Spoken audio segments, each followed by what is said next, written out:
To begin, I would like to read a little something I wrote about Bhakti Caru Swami Maharaj, which I call the heart of a Vaishnava, because he really had the heart of a Vaishnava.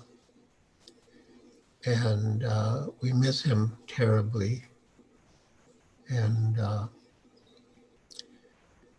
but by remembering him, we can get inspiration how we can also try to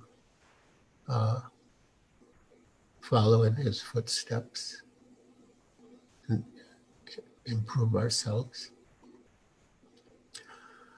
One of Sripad Bhakti Caru Swami Maharaj's most prominent qualities was his deep love for Srila Prabhupada. Very soon after Maharaj met Srila Prabhupada, Prabhupada included him in his personal staff and made him his secretary for Bengali and Hindi correspondence.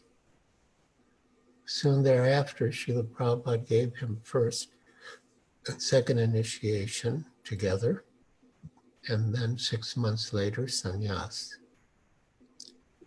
And Maharaj personally served Srila Prabhupada throughout Prabhupada's last days. Bhakti Caru Swami was also devoted to ISKCON. He always considered ISKCON to be a unique creation of Srila Prabhupada's and always wanted to serve ISKCON. Both the devotees in ISKCON and ISKCON as an entity, as a manifestation of Srila Prabhupada. He was really in the mood of service to the devotees, especially the devotees of ISKCON, and to ISKCON itself. Maharaj was a very pure-hearted, loving person. His love for Srila Prabhupada was seen in his love for the devotees and for people in general, whom he wanted to bring to Srila Prabhupada, and in how he encouraged devotees to increase their engagement, take on more responsibility, and become more loving, humble servants. He once explained to a devotee in Mauritius, the more responsibility one accepts, the bigger servant of the devotees one becomes. This reminded me of something Srila Prabhupada once said. A disciple came into Prabhupada's room in Mayapur one day and began to complain about the management. Srila Prabhupada said, if you think you can do better, why don't you? Somehow, the disciple came out of the room and announced that Srila Prabhupada had made him the temple commander. And he began to boss around the other devotees. Some devotees complained to Srila Prabhupada that the devotee had said that Prabhupada had made him the temple commander, and that now he was barking orders at everyone. So Srila Prabhupada called for the devotee and instructed him, first you become the servant of everyone, then you become the temple commander. And so in that way, Srila Prabhupada expressed the same idea that Bhakti Caru Swami expressed in Mauritius, that a bigger position means becoming a bigger servant. And yeah, His Holiness Bhakti Caru Swami, in a way, had the biggest positions and he was the biggest servant. If we listen carefully to all of Bhakti Caru Swami's instructions, we can understand how closely he followed the disciplic succession. Some of his statements were very close to Srila Prabhupada's words, and some took the basic principles that Srila Prabhupada gave and sweetened them with personal realization. Another of the many fine qualities exemplified by His Holiness Bhakti Caru Swami was his offenselessness. He was very careful not to commit any offense against any devotee or any living entity. And if he felt that he had committed an offense, he immediately tried to mitigate the effects by approaching the person, apologizing, and asking forgiveness. Somehow or other, he tried to rectify the offense. From our point of view, we wouldn't think he had committed an offense. But within his pure heart, he may have felt that he had. And immediately he would try to approach and please the person he feared he had offended to remove the effects of the offense. Maharaja's heart was pure and very sensitive, full of appreciation for other devotees and sensitive to his own faults, which again, from our point of view, wouldn't even have been considered faults. That's really the heart of a Vaishnava, full of love and appreciation for others, but sensitive to one's own deficiencies or mistakes. As stated by Lord Krishna in the Bhagavad Gita 12:13 and 14. I feel these two verses really describe His Holiness Bhakti Caru Swami Maharaj. One who is not envious, but is a kind friend to all living entities, who does not think himself a proprietor and is free from false ego, who is equal in both happiness and distress, who is tolerant, always satisfied, self-controlled, and engaged in devotional service with determination, his mind and intelligence fixed on me, Krishna. Such a devotee of mine is very dear to me. So we can just imagine how dear His Holiness Bhakti Caru Swami is, of course, to Srila Prabhupada and all of us, and also to Krishna.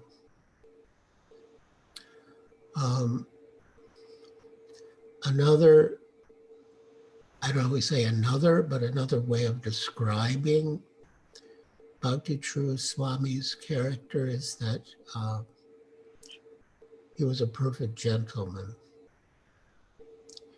Once an interviewer asked Srila Prabhupada, how would I recognize a true follower of the Krishna consciousness movement by his behavior? What would his traits be? What would his outward expressions be? And Srila Prabhupada replied, yes, his behavior.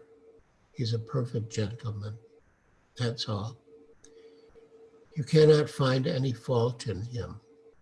That is perfect Krishna consciousness. So just by being the perfect gentleman that he was, His Holiness Bhakti Caru Swami demonstrated his perfect Krishna consciousness. And another related quality, there is that he would never give pain to anyone. At least he would never knowingly give pain to anyone. And so one of the items in the Nectar of Devotion is called not giving pain to any living entity. And under that heading, Srila Prabhupada quotes the Mahabharata, a person who does not disturb or cause painful action in the mind of any living entity.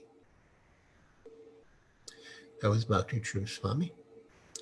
Who treats everyone just like a loving father does his children, That was Bhakti Caru Swami. Whose heart is so pure, Bhakti Caru Swami, certainly very soon becomes favored by the Supreme Personality of Godhead. So, this is a very, you could say, well, in a way, devastating time for Maharaj's disciples, and it's a very critical time for them. After Srila Prabhupada left in Vrindavan, November 14th, 1977, I was looking for guidance how to see what had just taken place and how to respond. And at that time, I came across some verses and purports from Srimad Bhagavatam that convinced me that Srila Prabhupada was present and instructing me through his books. And those verses and purports really explained how a disciple should respond when the spiritual master departs. I was allotted 15 minutes, and I want to try to stay within my allotted time, more or less. But I'll read a little from that to give you an idea, and I suggest all of Maharaj's disciples now can read these verses and purports on their own. It's Srimad Bhagavatam, Canto 4, Chapter 28, verses 45 to 55. I'll just read some highlights, if you can say. So the background is that a king and his wife go into the forest as vanaprasthas. And it's at a certain point that the king leaves his body, which is ascertained by his wife. And Srila Prabhupada explains, well, I'll just read a little now. Figuratively, the queen is supposed to be the disciple of the king. Thus, when the mortal body of the spiritual master expires, his disciples should cry. His disciples should cry, exactly as the queen cries when the king leaves his body. However, the disciple and spiritual master are never separated, because the spiritual master always keeps company with the disciple, as long as the disciple follows strictly the instructions of the spiritual master.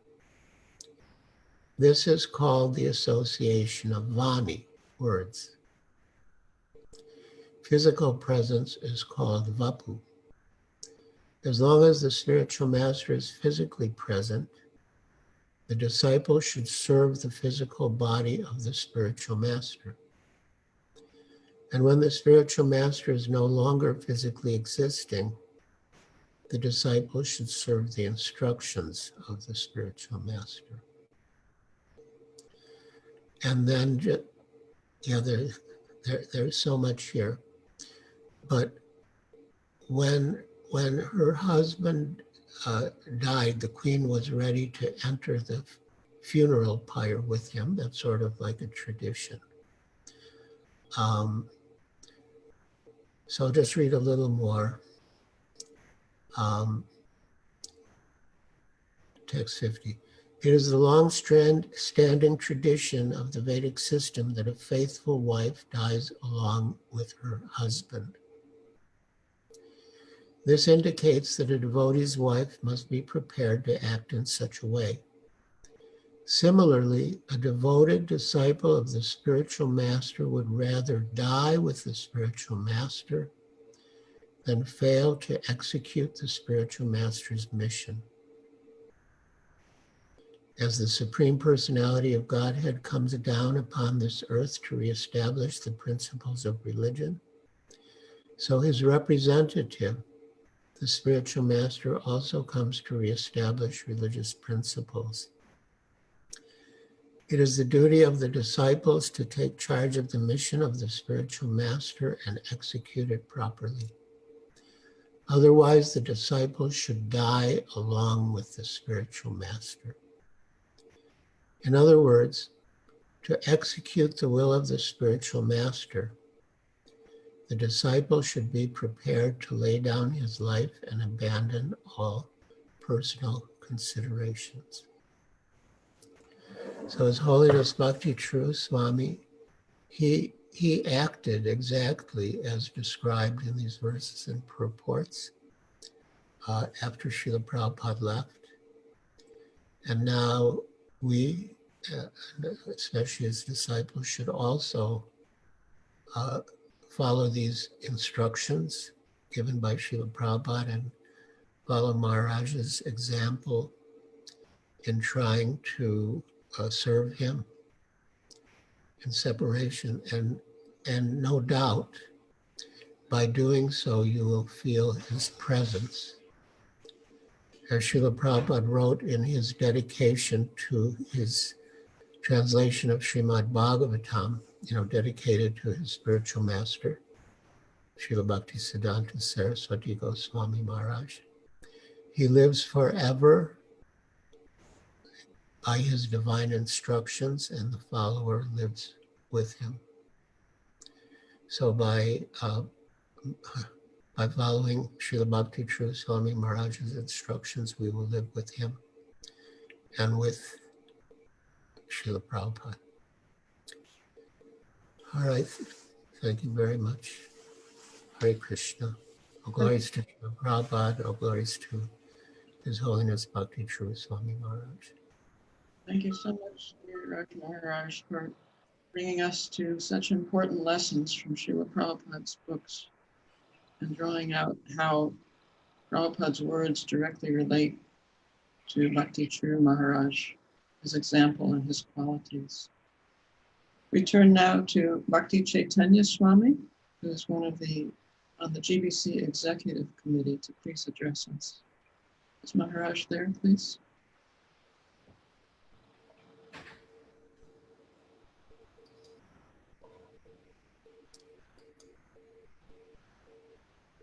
Muted. Oh, okay.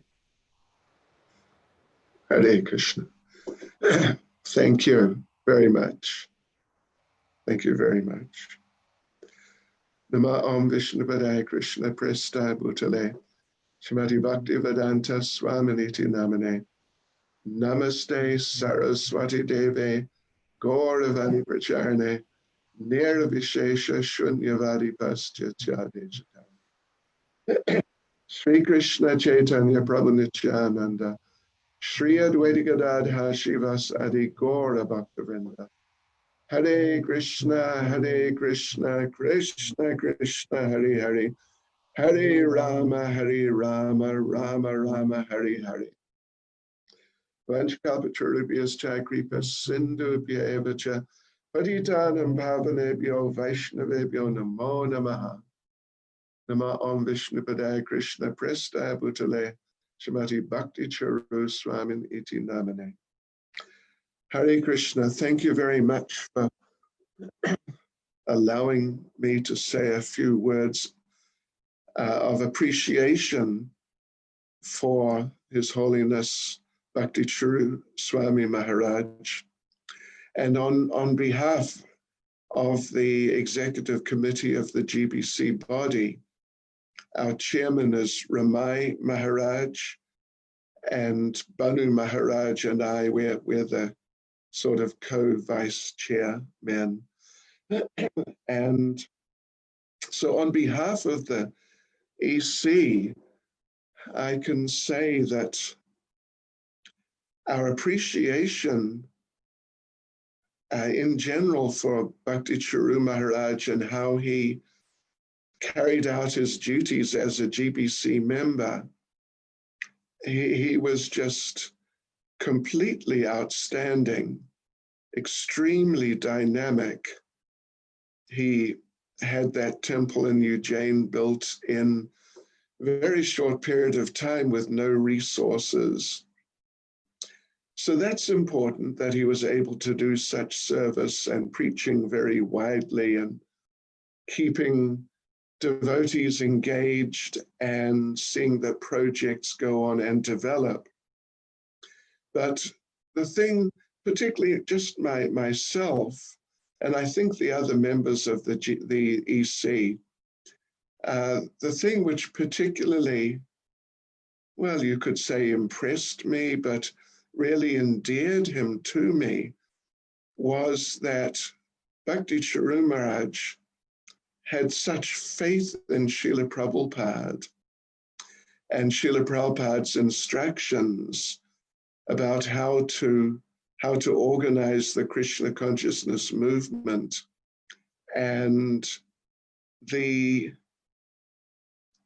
actually Bhakti Caru Maharaj, he had great faith in the GBC body, based first and foremost on what Srila Prabhupada had said about the importance of the GBC body. I was involved in quite a number of discussions with Maharaj about different problems in ISKCON and comparing ISKCON in certain difficult circumstances to Srila Bhaktisiddhanta's Gaudiya Mat, which of course faced, eventually it was sort of like insurmountable problems, at least they were not able to surmount them.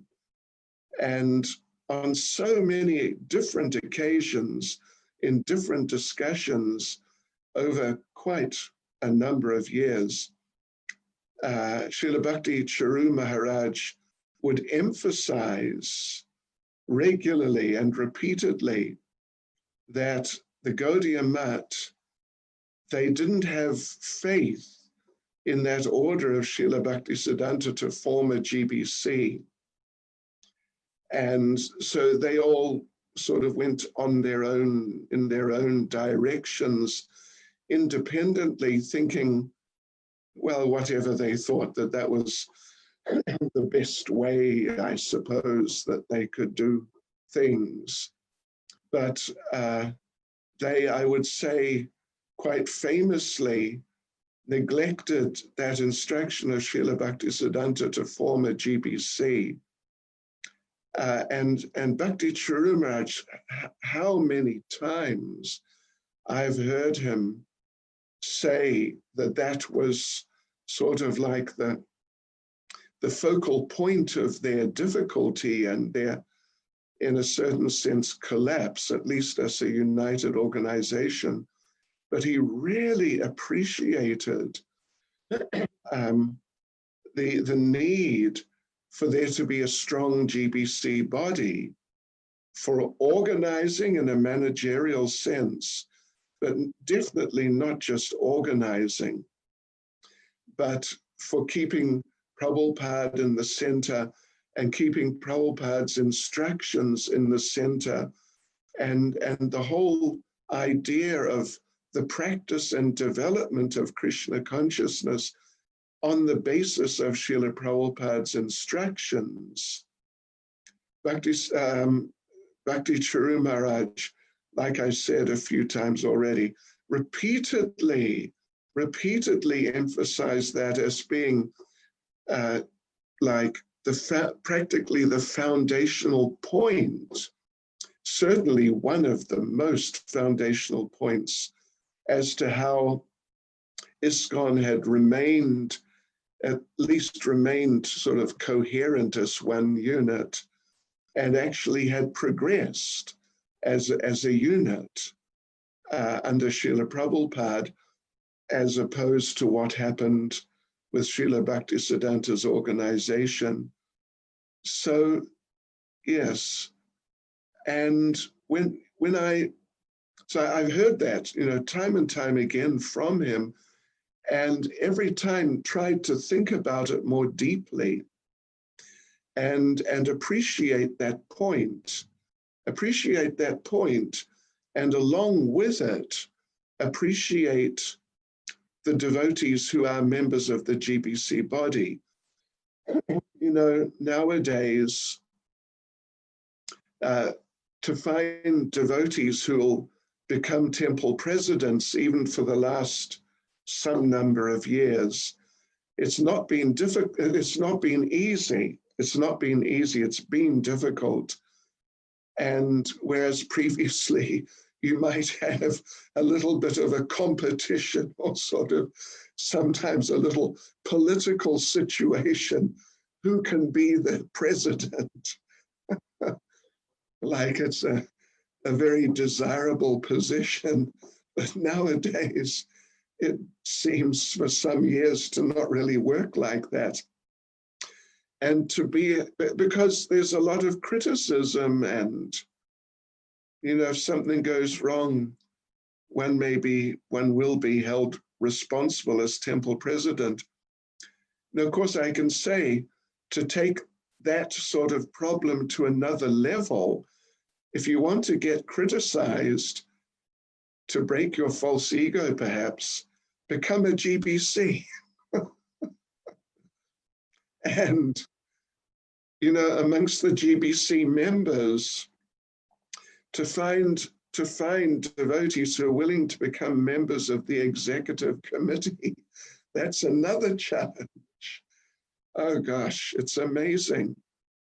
And I remember, I may appear to have deviated from the point, but I'm coming to, I think, a very important point.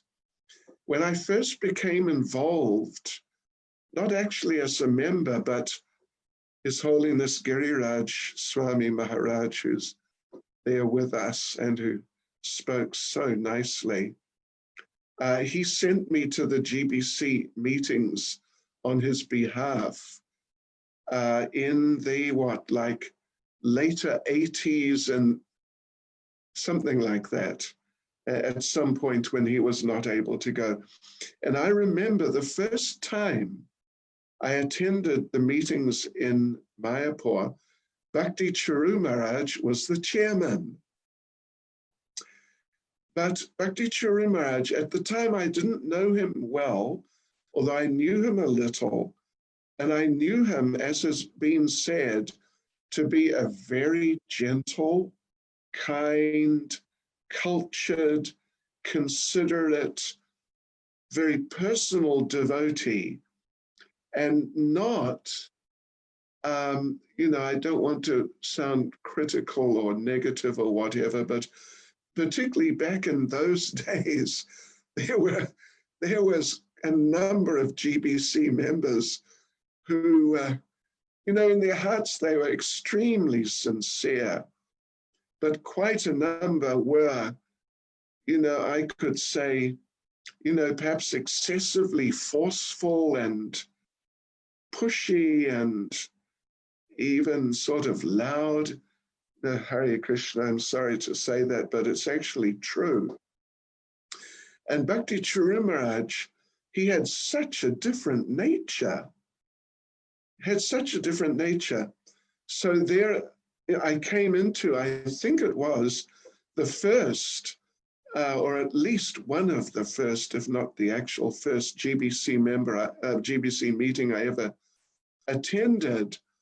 And I could see that it just, Maharaj was not really sort of in a position to deal with some of those, you could say, spiritual, social, interpersonal dynamics. So he got, as I recall, he got Ravindra Swarup Prabhu to chair the meetings. Yes, although he was the chairperson.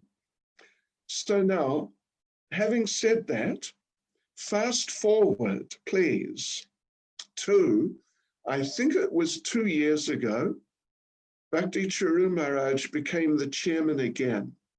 Now, of course, by this time, I was a member of the body. I had been for some years already, and had been, in fact, a member of the executive committee and the chairman twice already.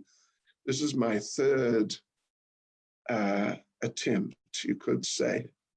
So, and I really knew, I would say I really knew what was involved in being the chairman of the GBC body. And Bhakti Caru Maharaj was to be the chairman and chair the meetings in Mayapur. And, you know, honestly, it's a challenge just to keep control of the discussions. And so I thought, you know, this is not fair on Bhakti Caru Maharaj, because he has a different nature. Not to sort of minimize devotees who have, you know, whatever you would say, more extrovert type of natures. But I just felt like that. And I almost protested openly that, you know, this is not fair on him. It's going to be kind of like a painful experience for him, and he won't be able to manage it. And, you know, that's not nice. But I can report to all of you devotees, and quite honestly, to my considerable surprise, Bhakti Caru Maharaj, the gentleman, the very cultured and soft, kind-hearted Vaishnav that he was, that he is, he rose to the challenge, real challenge. He rose to it, and on behalf of Srila Prabhupada, as his duty to Srila Prabhupada, he sort of took the bull by the horns, almost literally, in a certain sense, and he actually took control of the meetings. And I was surprised, but I admired that so much because, you know, to me particularly, there's a point in principle there. And the point in principle, it's not just sort of, you know, you got to be heavy sometimes or whatever, some might say. But the thing is that he embraced that service, which really was very different to the nature that he had shown for so many years as a devotee. But as a service in surrender to his service to Srila Prabhupada, he embraced that, he did the needful, and he was empowered by Prabhupada, and he was extremely successful. He really was. He was no less successful than various other devotees who I've known now for many years, and who are more in that kind of, you know, more forceful type of managerial mood. He was no less successful than them at keeping control of the meetings and seeing that things got sorted out as they really need to get sorted out in the GBC body. So, like I say, as a sort of a bit of a veteran of being on the GBC executive committee and chairing and, you know, surviving, if I may put it that way. I think that's a fair way to put it. Bhakti Caru Maharaj, he did so nicely. Yeah, so I really admired him for that in terms of the principle of accepting that difficult service for Srila Prabhupada and getting Prabhupada's mercy and doing it so nicely. So otherwise, you know, I've known Bhakti Caru Maharaj since the late 80s or so, like I said, So what, whatever it is, 30 years plus, and worked with him very closely on an ongoing basis a lot, and seen how he's dealt with situations and devotees when he was more in what you might call his sort of more normal type of mood, as that very gentle, kind, and soft and cultured devotee. And he was so wonderful.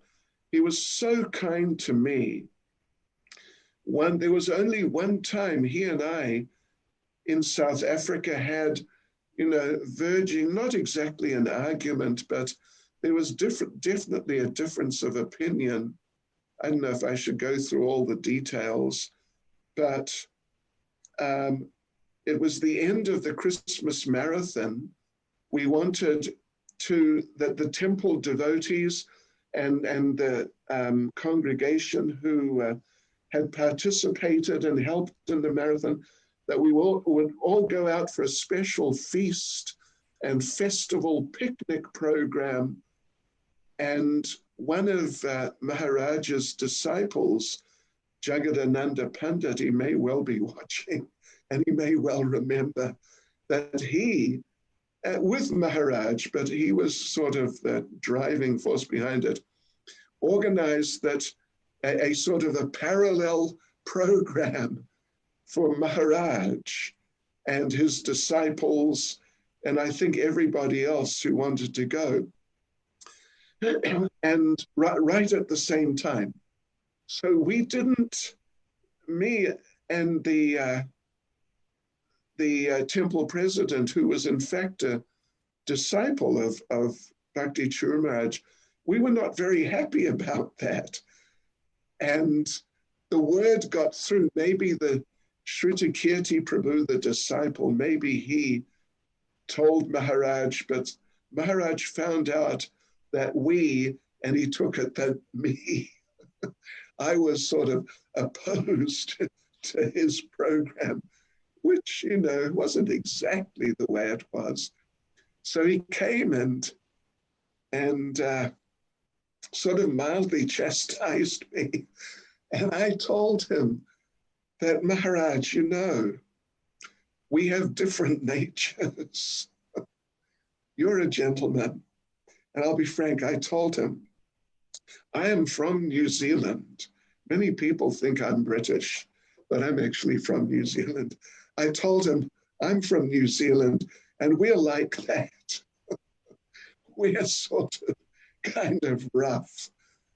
And I told him that when I was young, I played rugby, and if I had wanted, I could probably have become a member of the All Blacks, which is the New Zealand national rugby team, because I was, this is going back 50 years plus, I was very good at those things.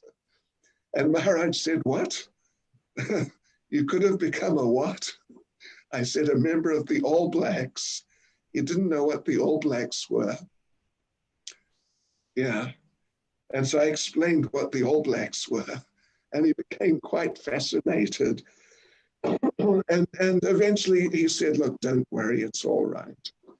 And I forget exactly what happened, but in general, he was just so kind to me and understanding and helpful to me.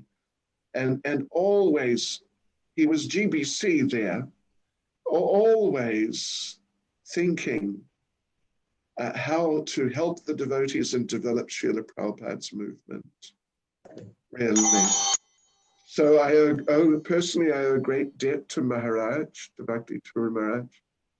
And the GBC body, I feel the GBC body owes a great debt to him, because he's always strongly supported the principle of GBC and been surrendered to doing whatever the GBC body wanted.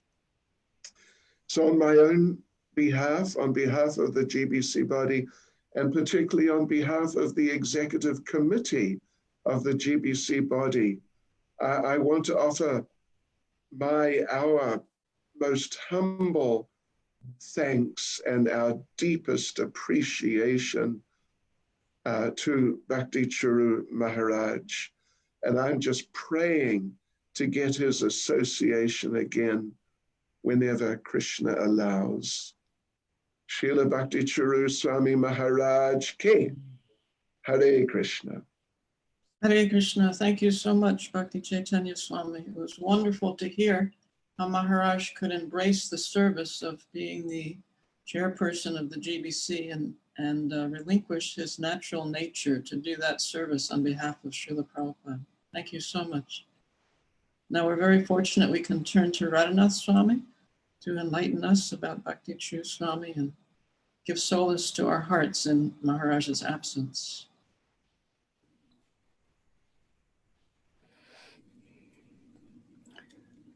Nama Om Vishnu Padaya Krishna Preshtaya Bhutale Srimati Bhakti Caru Swami Iti Namine. Nama Om Vishnu Padaya Krishna Preshtaya Bhutale Srimati Bhaktivedanta Swami Niti Namine.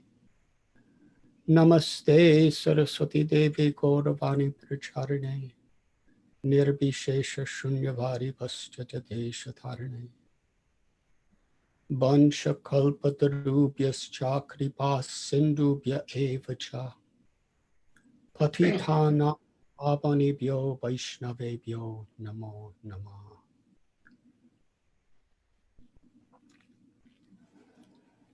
This event is truly historical. I believe nothing like this has ever taken place, where among the greatest people in this entire world are coming together from all parts of the world through this internet technology to humble themselves at the lotus feet of His Holiness Bhakti Caru Swami Maharaj. Such a testimony of his devotion. We have heard from many of Srila Prabhupada's most empowered and dearmost disciples and followers how deep and how real the impression that Bhakti Caru Swami Maharaj had in their hearts and in their lives. It is truly incredible. And I'm hoping and praying that for the disciples of Srila Bhakti Caru Swami Maharaj, who are at this time cast into a ocean of feelings of separation, that this will give an inner joy and an inner strength. How such devotees worship and honor your beloved Guru Maharaj. Today, I'm especially honored to address the devotees of Bhaktivedanta Manor who have organized this event. It's very impossible for my heart to accommodate that two people, two Vaishnavas who were intimately dearmost in my heart and life as inspiration, have both been taken by Krishna in the same year. His Grace Shruti Dharma Prabhu and His Holiness Bhakti Caru Swami Maharaj. The loving relationship that the two of them had together was so special. His Holiness Bhakti Caru Swami Maharaj gave so much of his heart to the devotees in England. Of course, all over the world, devotees are feeling the same thing. That is just who he was, who he is. Bhakti Caru Swami Maharaj, I was always thinking, he's such a friend. He's always encouraging me. He's willing to kind of put aside my limitless shortcomings and faults and just see whatever a perception of sincerity is there in me and magnify it and magnify it and magnify it and appreciate it with the goal of making me better, a better devotee. But I'm coming to realize more and more that he was such a friend, he was such an inspiration to thousands and thousands of devotees all over the world. Shruti Dharma Prabhu, as a leader of Bhaktivedanta Manor, took so much inspiration, so much guidance, and was so dear to Bhakti Caru Swami Maharaj. And in doing so, he became the life and soul of so many people at Bhaktivedanta Manor. And his loss is inconceivable. And now in the same year, His Holiness Bhakti Caru Swami departing from this world appears like an insurmountable loss. How do we accommodate this in our hearts? We have heard from exalted Vaishnavas the most intimate truths. Sri Caitanya Mahaprabhu, he taught that at the very heart of his teachings and his culture is love and separation. And through that love, union in separation. In the Gambhira, during the last 12 years of his pastimes, that is what he completely dedicated and personified himself to reveal to the world. The 6 Goswamis who were living in Vrindavan together, they personified this essential principle of Mahaprabhu's gift to the world: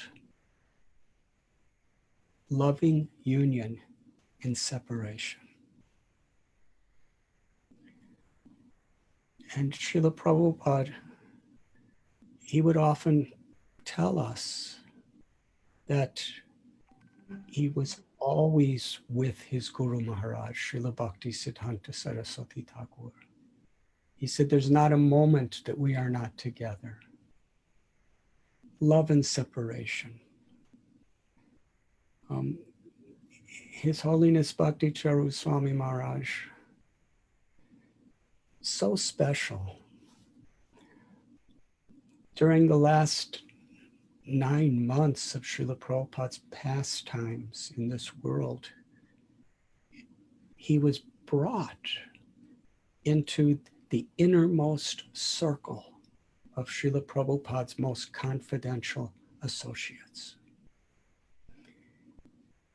And it was Srila Prabhupada singularly who saw something so special, so pure in him. Srila Prabhupada recognized such a surrender, such a faith, that he brought him in to that inner circle and gave him incredible responsibilities. Srila Bhakti Caru Swami Maharaj, he served Srila Prabhupada with such humility, with such total surrender. When I think of him, I naturally remember Ishwara Puri, who was at the bedside of Madhavendra Puri during the last phase of his pastimes in this world, and how he was such an exalted person, but he rendered such menial, humble service. There was such total dedication, and how he was blessed by Madhavendra Puri. And Lord Chaitanya Mahaprabhu, to emphasize that quality, he accepted Ishwara Puri as his spiritual master. He chose to take initiation from him. Srila Bhakti Caru Swami Maharaj served Prabhupada in that spirit. And when Srila Prabhupada departed from this world, Srila Bhakti Caru Maharaj continued, in fact, in an ever-increasing way, to serve Srila Prabhupada in separation. Srila Bhakti Caru Maharaj, as an acharya, really taught by example. His relationship with Prabhupada was so personal, and it became even more and more personal in separation. The things that he accomplished, the projects that he developed, the contributions to ISKCON, to the communities, to the GBC, to everything, are historical, incredible. We have heard just a drop from that ocean. He taught us, and he's teaching us that principle of love in separation. Because in that love, in our service, is the real union. And at this moment, I'm feeling such a prominent, incredible presence of Bhakti Caru Maharaj through the association of all the wonderful devotees throughout the world who are gathered to share our love for him, to share our gratitude for him. Srila Bhakti Caru Maharaj, he was in the inner circle by Srila Prabhupada, brought personally by Srila Prabhupada. And actually his life is bringing all of us into that inner circle of Srila Prabhupada's associates. It's beyond time. It's beyond geography. It seems inconceivable that in his last days, in his pastimes in this material world physically, he was in a hospital bed.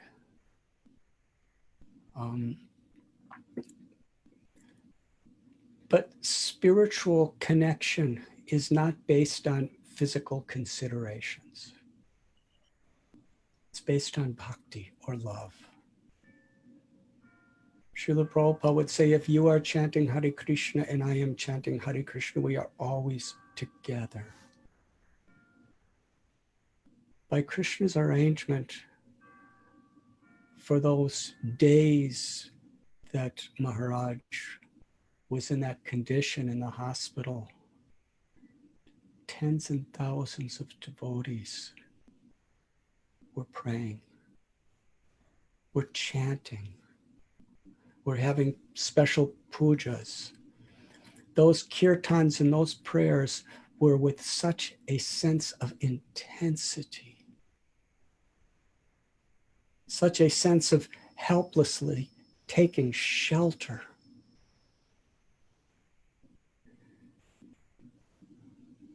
Everyone was there personally, because the intensity of devotion toward a great Vaishnava like Bhakti Caru Maharaj is not limited by space or time.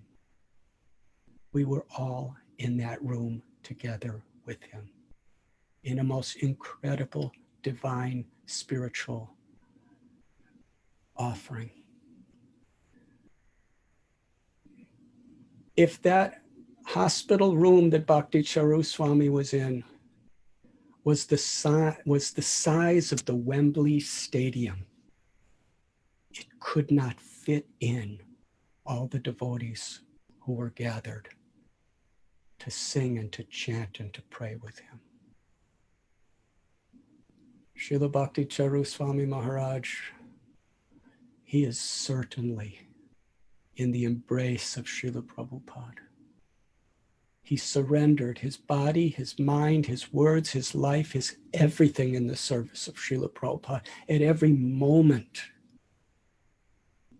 we know for sure that Srila Prabhupada, Sri Sri Radha Madan Mohan were there, are there, embracing him. And his love, his compassion will forever be embracing us if we sincerely try to live by the principles that he lived for. Union and separation. Let us all offer our hearts profoundest gratitude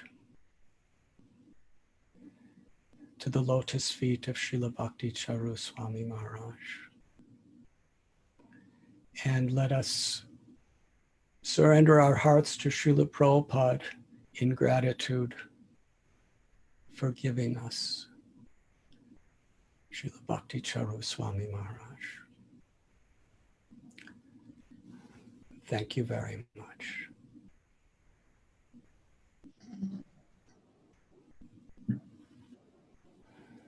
Thank you, Maharaj.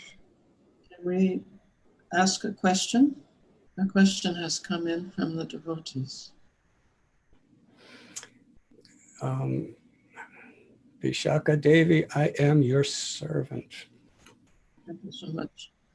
The question is, what is the proper way to take shelter and help from the God brothers and God sisters of Bhakti Caru Swami? As Guru Maharaj had been very personal, guiding us, instructing us at each moment, and it is very difficult to connect with anyone at that level. How shall we approach them, and how do we open up to them as we did with him?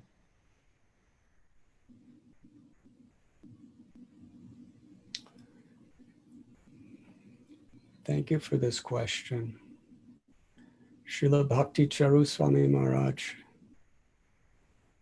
is at this moment and will forevermore be instructing us and here to give us shelter and inspire us. And our willingness to sincerely take those instructions into our hearts and into our lives by trying to interact with one another,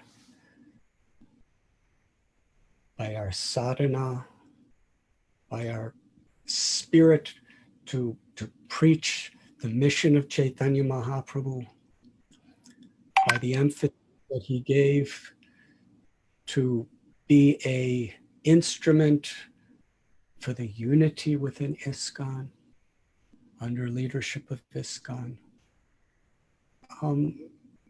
By taking those principles seriously and putting them into our life, Bhakti Caru Swami Maharaj will very personally be with us.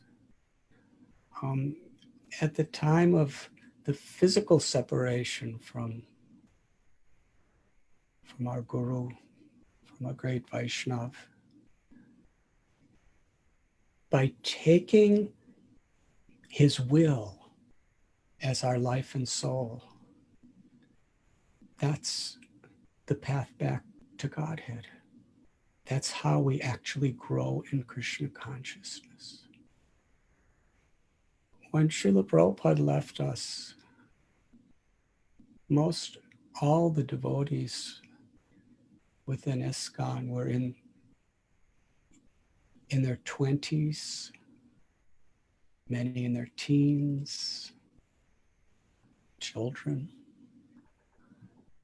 And most of the devotees were just in the movement for a few years.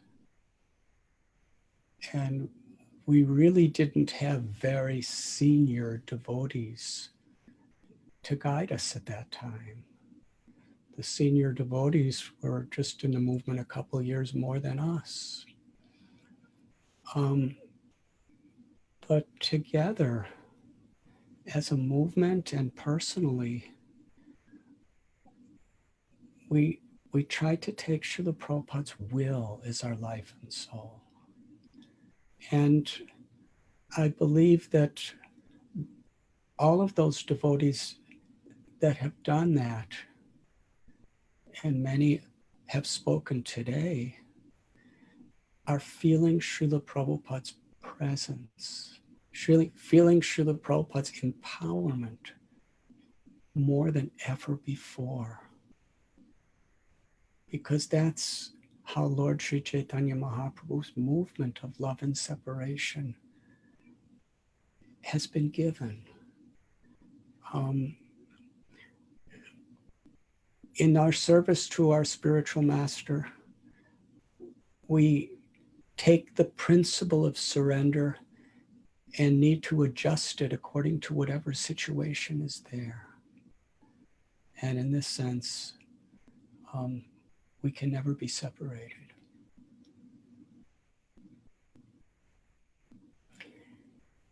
In feeling hopeless at this time and feeling helpless, Sunyayatam Jagat Sarvam Govinda Virahena Me, in feeling the whole world to be an empty void, we take shelter.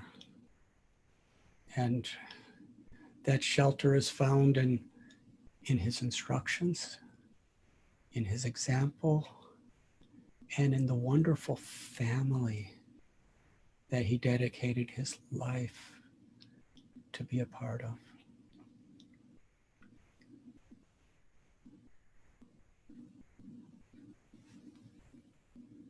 Thank you so much. Perhaps we can have just one more question. This one is, what is the duty of disciples of other spiritual masters towards the disciples of His Holiness Bhakti Caru Swami at this time? In what way can we support them to be strong so that they can handle the loss of their Guru Maharaj?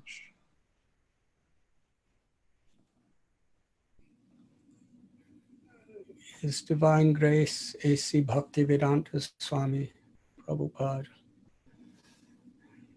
is our founder Acharya. We're all his children.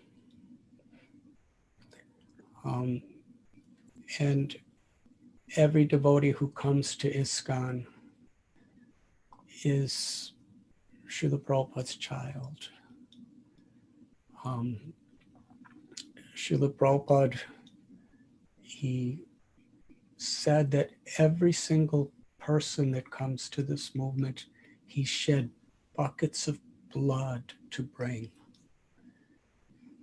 And he said this for us to recognize how valuable every devotee is and how special every devotee was to him and is to him. And I believe that this principle that Srila Prabhupada spoke refers to all generations of devotees coming within his movement. Srila Bhakti Caru Swami Maharaja's devotees, he offered them wholeheartedly with full surrender at the lotus feet of Srila Prabhupada. And in this sense, Srila Bhakti Caru Swami, all God brothers, God sisters, according to our abilities, according to our capacity, we should be feeling a personal responsibility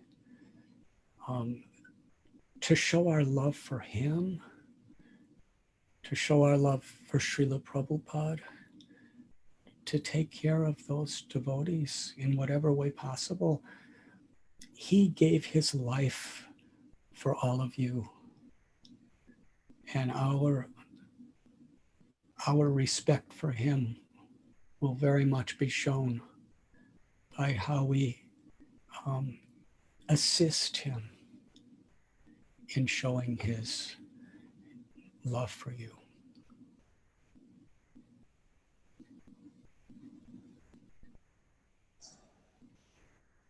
Thank you so much, Maharaj, for giving us great strength and hope and enlightenment at this very difficult time. We deeply appreciate your participating with us. We turn now to Sivarama Swami. Sivarama Swami, I hope, is online and can also speak to us.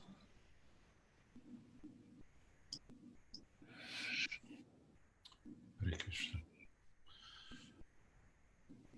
Namah Shivaya Krishna Prasthaya Bhutale Srimati Bhaktivedanta Swami Niti Namane Namaste Saraswati Devi Gauravani Charani Nirvisi Shishinvari Prasthaya Chatarana Namah Shivaya Krishna Prasthaya Bhutale Srimati Bhakti Caru Swami Niti Namane. Hare Krishna. My respectful obeisances to all the exalted Vaishnavas, Vaishnavis, and of course, especially Bhakti Caru Swami Maharaj. To be quite honest, I'm a bit exhausted. I'm not exhausted from today. I'm just exhausted from sort of this whole ordeal. It's been probably since Srila Prabhupada's time. I can't remember being so intensely absorbed constantly and thinking about a Vaishnava over such an extended period of time. I remember when Tamal Krishna Swami Maharaj departed, but that was, everything all happened from early morning and it was all over by early afternoon. Gaur Govinda Swami Maharaj was even shorter. And I guess one aspect of separation is devastation. So I feel pretty devastated at this stage.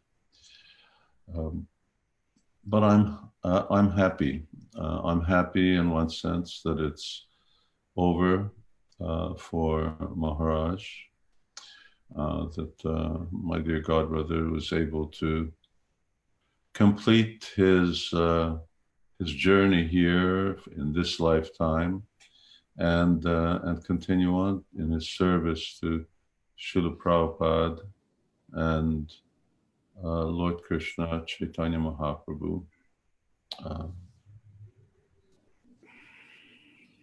I already yesterday I spoke for over an hour and a half. I'm trying not to repeat myself.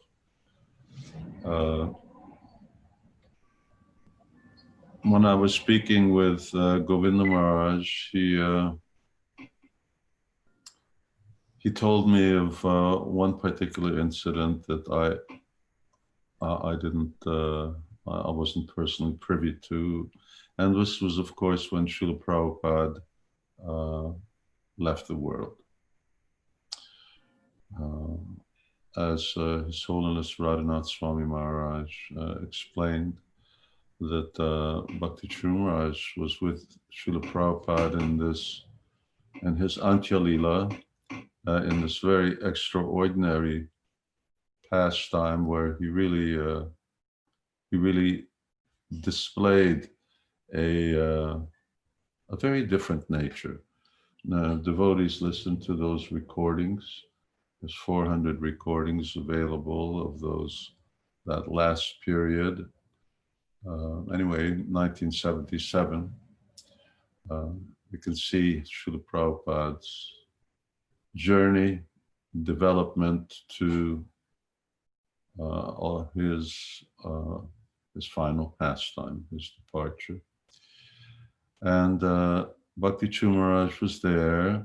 He was Tamal Krishna Swami Maharaj's ward. He was personally, he was really sort of trained, nurtured, taken care of by Tamal Krishna Maharaj in a very intimate, friendly way. I used to be party to very wonderful, interesting exchanges between them. Some of them were very humorous.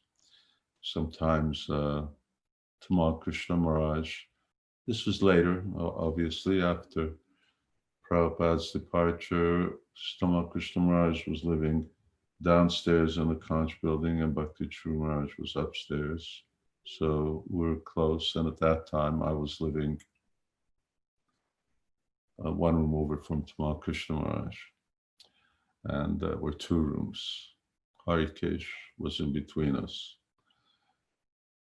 And sometimes Tamal Krishna Maharaj would really correct Bhakti Caru Maharaj, who is such a soft and gentle person. And so Bhakti Caru Maharaj's mantra generally was, okay, okay, but you have to be so heavy about it. And although he could also get quite stern himself, but of course a little different than the way Tamal Krishna Maharaj was. Anyway, back to what Govinda Maharaj had told me, that Srila Prabhupada left on November 14, and devotees next day took his transcendental body throughout Vrindavan, and then the Samadhi ceremony was performed. And on the following day, everyone went out to Govardhan. And Govinda Maharaj was, at that time, he was known as a Yojapati. He was the cook. He was cooking for all of the devotees. And that was one of the wonderful Srila Prabhupada. If you listen to these tapes on different occasions, he's asking Tamal Krishna Maharaj, so what did the devotees eat?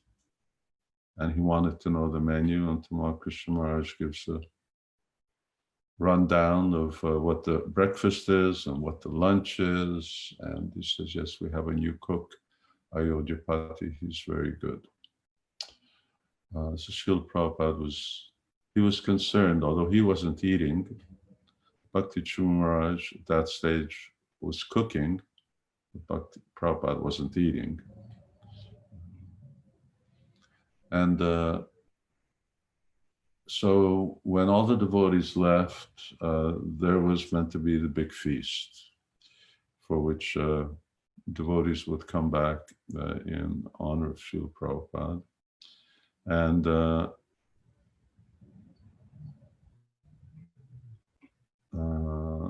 Govinda Maharaj went to Srila Prabhupada's rooms, and just to offer his obeisances and be there. Vrindavan was empty. There were just a few devotees there. And I think he was looking to find some people to help him, some devotees to help cook. And Bhakti Caru Maharaj was there. and he was just crying. He was like just sobbing and crying and crying and crying. And it was obvious why he was crying. So Govinda Maharaj tried to pacify him. But Bhakti Maharaj was crying. Finally, he started through his tears. He was speaking, and he said, "What will happen now? What will I do? Life is meaningless without Prabhupada, because for him, this whole Krishna consciousness, this Bhakti Maharaj came towards the end of 76. So for him, the majority of his Krishna consciousness was based on Srila Prabhupada's personal association. And as His Holiness Radhanatha Swami Maharaj said, Prabhupada was very, very affectionate towards him.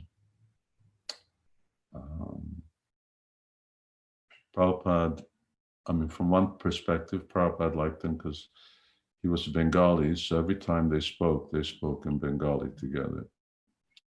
But he had this special relationship with him like a son, someone who he was personally training, and who in one sense, although he was a new devotee, Prabhupada recognized him to be very advanced spiritually and said as much. And on one particular incident, Tamal Krishna Maharaj was always sending devotees into Delhi for one thing or another. And this may have been for the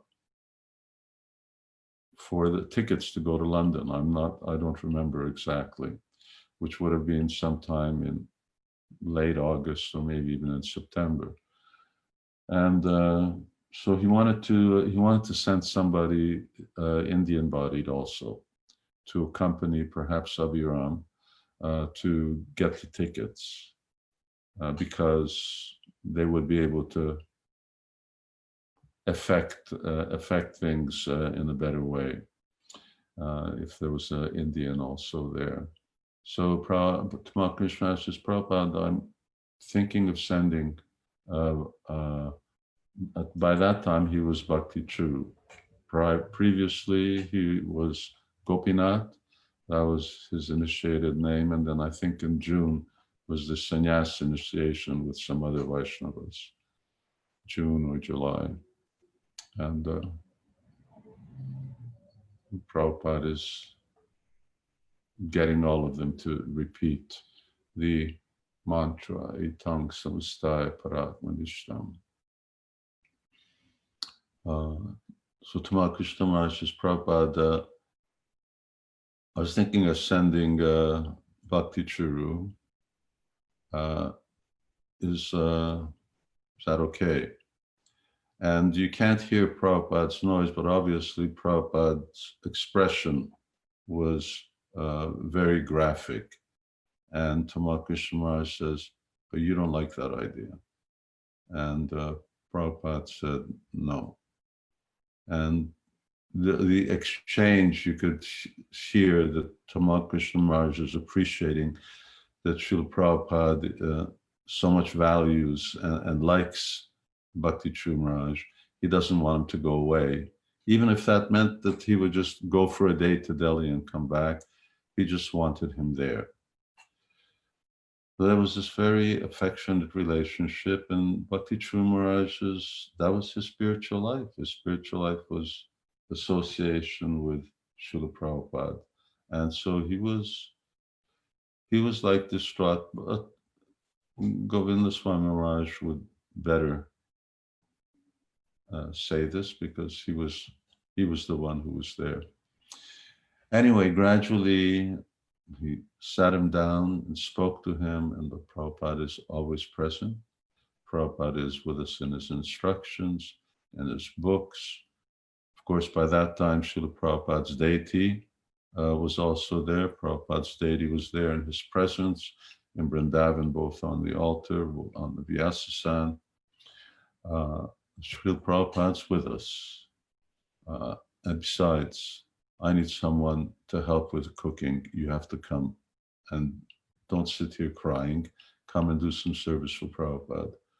So the Bhakti Caru Maharaj then clicked with that, and then off they went, and they cooked a beautiful feast for all of the devotees who were there. And with a combination of Bhakti Caru Maharaj, who is such a wonderful cook, except for when he's cooking pasta and Chinese food, but when he's cooking nice Indian preparations, and Govinda Maharaj.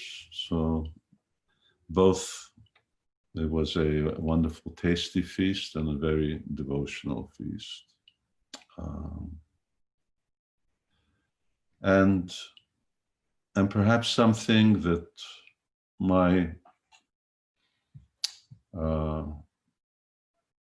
train of thought with Shruti Dharma, with Bhakti Caru Maharaj, and with other devotees is this concept of what actually takes place when devotees are either they're in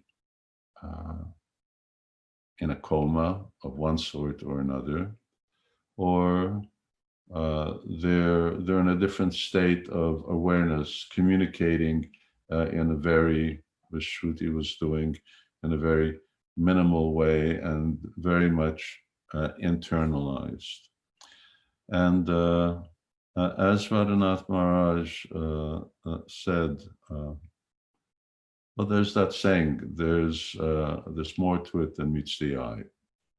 What we see is on the surface, and what's below, that we can only speculate, unless someone happens to have the transcendental vision to see or know.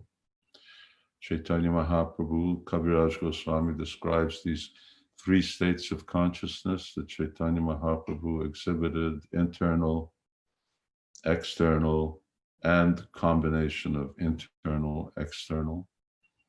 When Lord Chaitanya was in this internal consciousness, absorbed in some type of interaction with Krishna or with Radha Krishna, externally he would appear in very extraordinary ways, exhibiting different types of symptoms.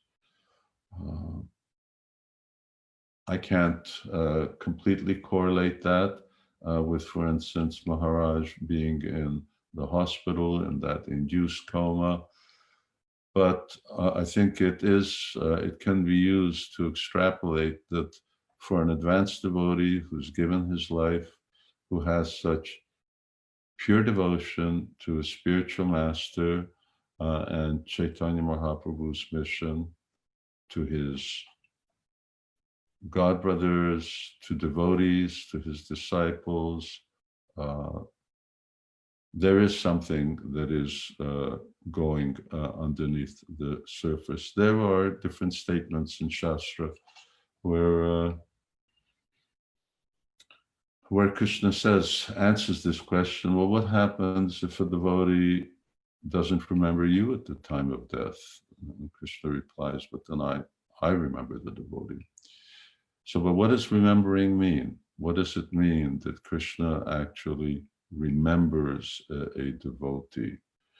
Does it just mean that he recalls a devotee? And what is the extent of that remembrance? How does that activate the devotee's own consciousness and the interaction with that consciousness? The transcendental world, the world of love and transcendence, is very, very extraordinary. It can be very, very deceptive. The most advanced devotees may appear and disguise themselves to be most ordinary, Lord Shiva may come knocking on your door as a beggar and you don't recognize him. To Arjuna, he was a hunter.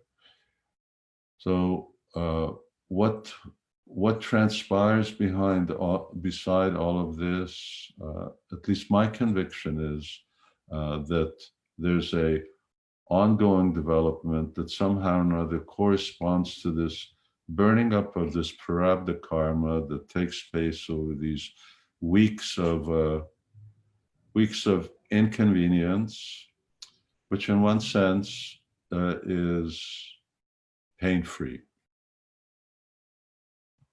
Our God brother, who is sort of the acharya of Rath Yatra, he was in great pain when he was leaving the world.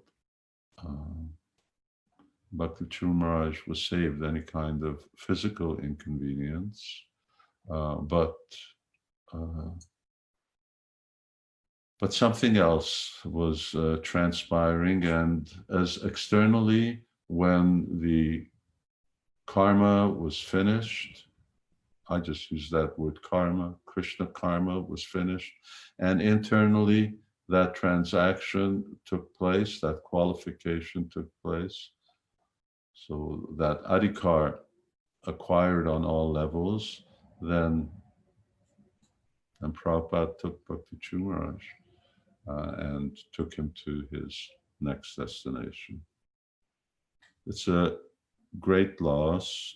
I think it'll take me a little while to sort of come back to normal, whatever that is. And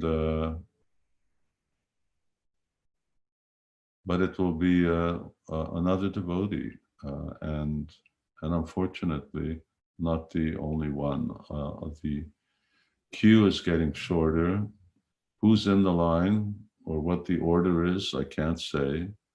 But this is the most painful thing.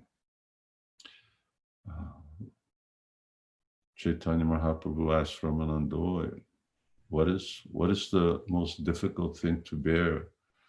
And Ramananda Roy applied that the loss of the association of Vaishnavas, to be separated from Vaishnavas, there's nothing more painful, because in this world, for us who have limited vision, Krishna is present in the devotees. We see Krishna on the altar, but other than that, for us, manifestation of the Lord is within the Vaishnavas. And when we lose that separation, it's very devastating. Hare Krishna. Should I stop there, Vishakadevi, if someone has any questions? Thank you so much. We do have many questions come in. Thank you. This is from Mukhya Gopika Dasi, a disciple of Bhakti Caru Swami. She says, Hare Krishna, please accept my humble obeisances. Whenever we needed Guru Maharaj, he was there for us. Although I didn't get much time with Guru Maharaj, last year only, His Holiness initiated me. But still, whenever I needed him, I wrote him, and with love he used to reply. Some of Maharajas here today were saying that all the god brothers of Guru Maharaj are our uncles. So can I write to any one of you when I need guidance?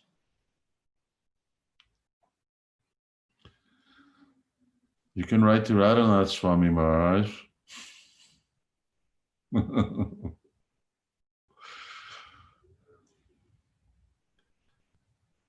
It's different.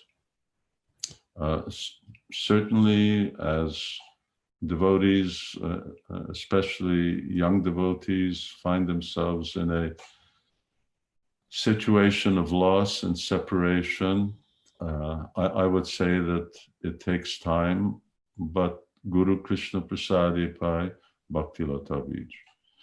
that as our Bhaktilata needs to develop and grow, Krishna sends Guru in the way that he sends Diksha Guru, then he will send other senior devotees, he may send Shiksha Guru to give guidance, and that will transpire sort of in a natural order.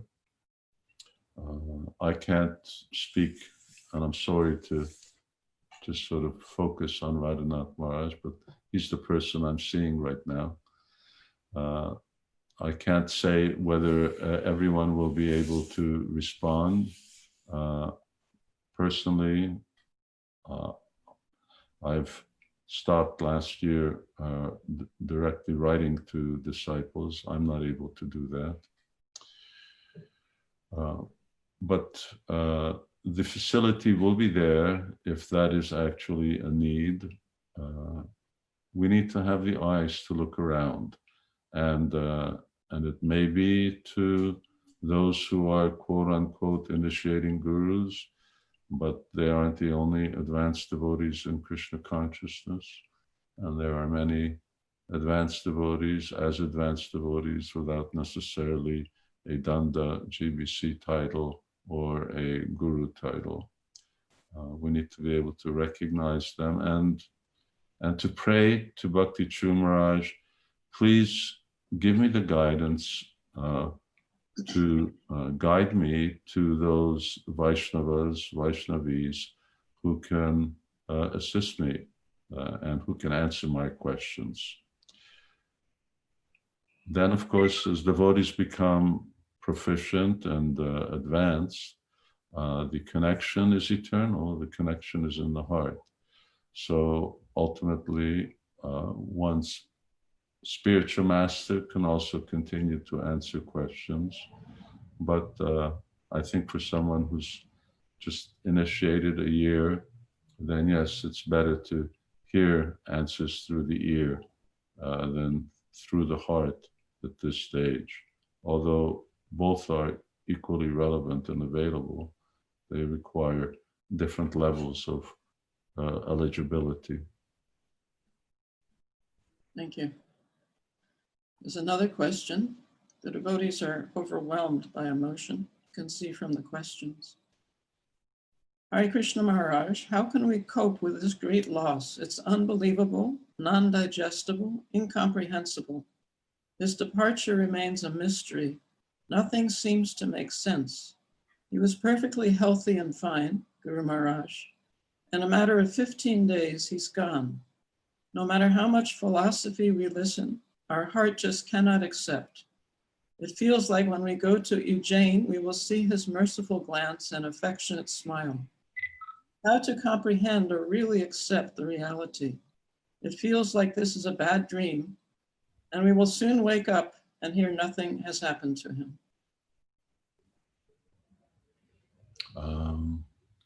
Well, when Srila Prabhupada left, I was in Chicago at the time, and I sat in this room for 3 days before I could sort of relate to the world around me.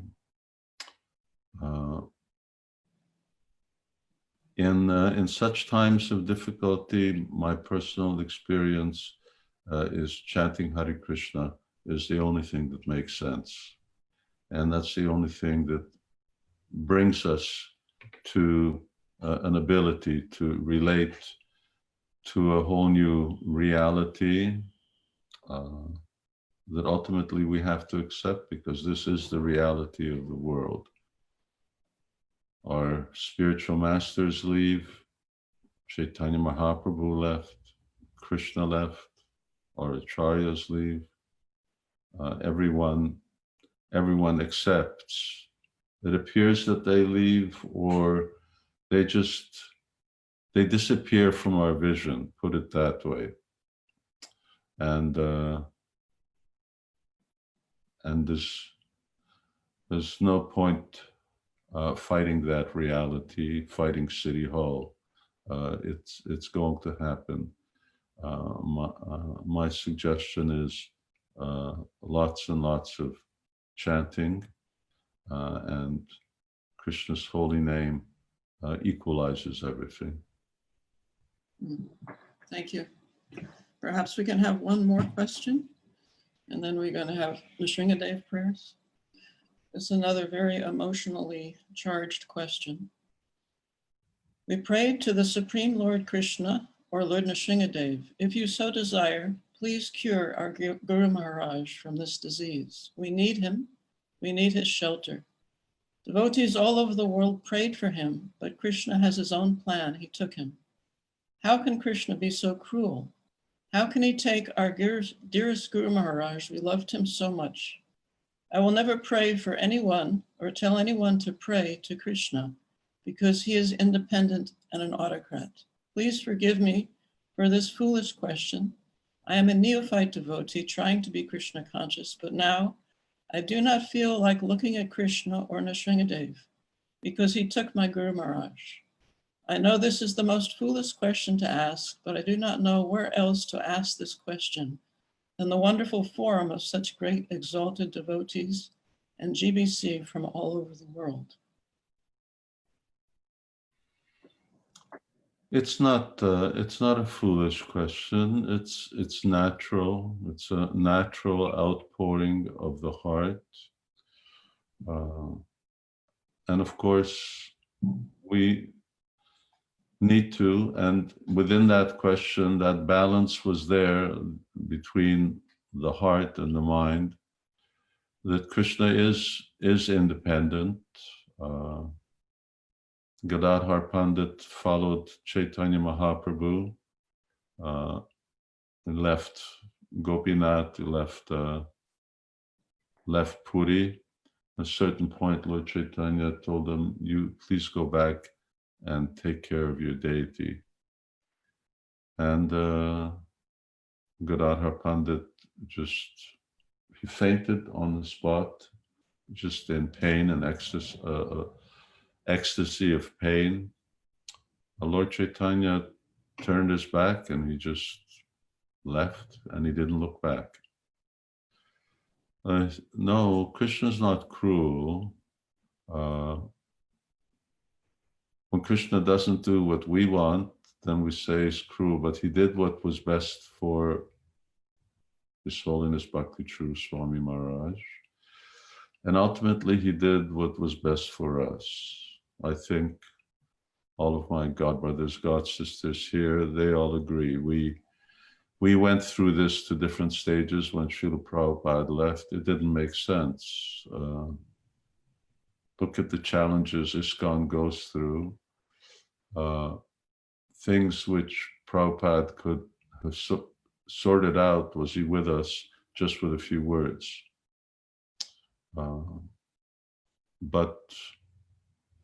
But Krishna does know what's best, and at least what's best for those who are really sincere, real followers, really determined. And we think, now, how would Bhakti Caru Maharaj relate to my sentiment?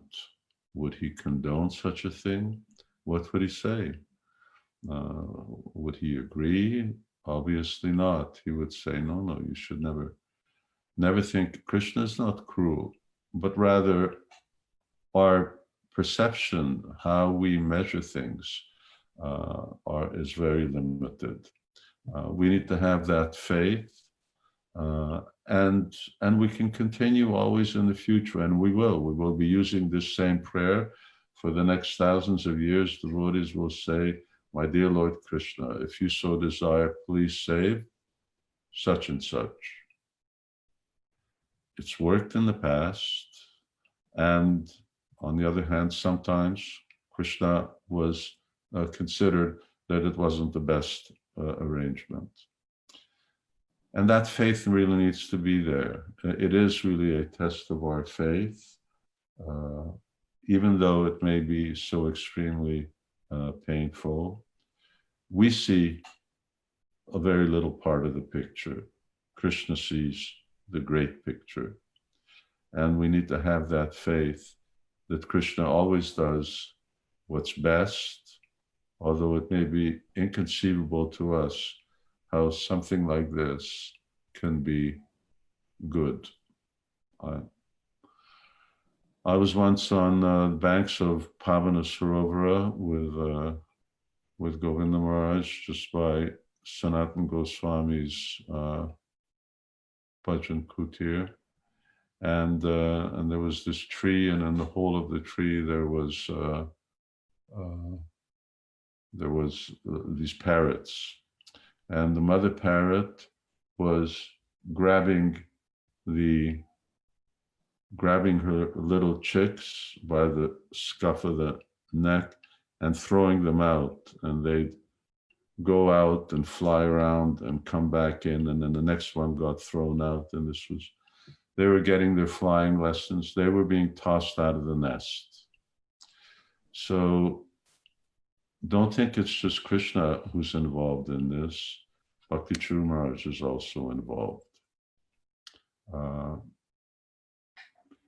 There's more to this than meets the eye in terms of his desire to go to Ujjain, leave Ujjain, to go to Florida, take this risk. He also had some plan. I can't speculate what that is. So he also did what was best. We have to learn how to fly.